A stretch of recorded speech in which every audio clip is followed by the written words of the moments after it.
There's this statement from Ellen White, and it goes in the following manner: the love of Jesus will cover a multitude of sins. Now, I was wondering, hmm, that's very particular English.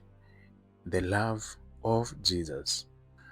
Immediately, you might assume that it means Jesus loving us, that Jesus loving us is what is going to cover a multitude of sin. And usually people apply it in that sense that if you love somebody, you're going to cover their sins. Probably there's some truth in that, but I think about it in this way: the love of Jesus, that in loving Jesus, there's a multitude of our sins that are covered. Now, that's not love that we can originate within ourselves, but let me give you a very real, tangible, very funny example. Let's say there's a young boy, maybe a teenager, some young man who has been very rebellious, doesn't want to go to church, doesn't want anything to do with God. Is just a stubborn child to their mother and to their father. And then one Sabbath morning, all of a sudden, he's all dressed up. He's all dressed up and he's ready to go and worship. And not just that, he's completely immaculate in how he looks. And this is something the mother has been crying for such a long time. And yet now, for some reason that she's not aware, the son is ready, even more ready before they are to go to church. And they go to church and he's well behaved. He's there. And so she's wondering, why did my son suddenly change? Why did this person suddenly change?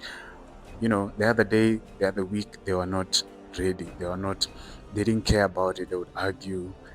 They'd prefer maybe to stay at home or go on other issues. But today, they are ready. And it turns out, after a little bit of investigation, that this particular son noticed something. In the course of the week, there's a family that moved into the neighborhood. And that family has a beautiful young daughter. And that family, they go to church. And so does their daughter. Now, this young man fell in love with this young daughter from the other family. And he realized that she loves to go to church. And there's a specific kind of person she might be interested in: someone who goes to church, somebody who's well groomed, somebody who's neat, somebody who's kind, etc., etc.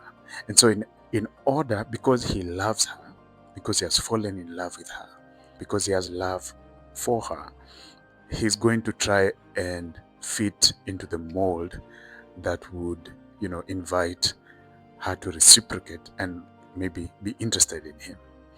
And so this is how loving something that is beautiful. So here you have the sense of beauty, and beauty is something very interesting as a concept. It's about symmetry. For example, in shape, size, color, beauty comes from that sense of symmetry in all those aspects, in things that you can observe. And this is why beauty is very attractive. Think about a beautiful building. Think about a beautiful woman. Think about a beautiful man or a handsome man. Think about a beautiful car. Think about anything. It's all about symmetry. It's all about symmetry. Maybe if you take, for example, a woman, maybe she's curvaceous, maybe she has a pretty face, maybe she has beautiful hair, and maybe she has an attractive or a lovely skin tone, a soft skin. All those things, it's about symmetry in all those things. And by symmetry, I mean, for example, her nose is not too big, it doesn't feel out of place. Maybe her lips are just right for her facial structure. Maybe her neck is not too long.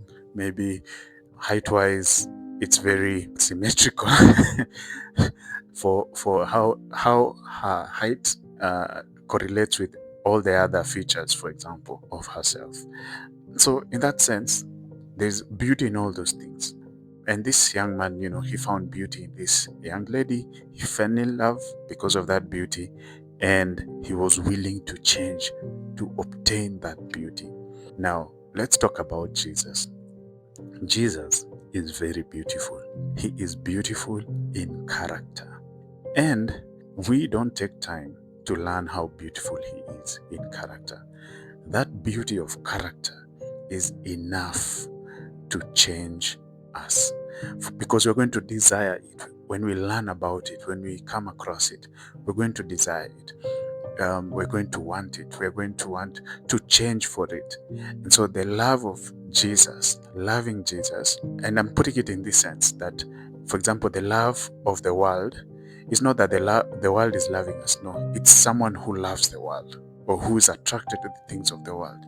So the love of Jesus, somebody who is attracted to the beauty of the character of Christ. And that beauty is going to inspire change within us. We're going to want to change. We're going to want to reform. We're going to want to acquire it, to experience that beauty. We're going to want to gain victory over the various sins that we have in our lives.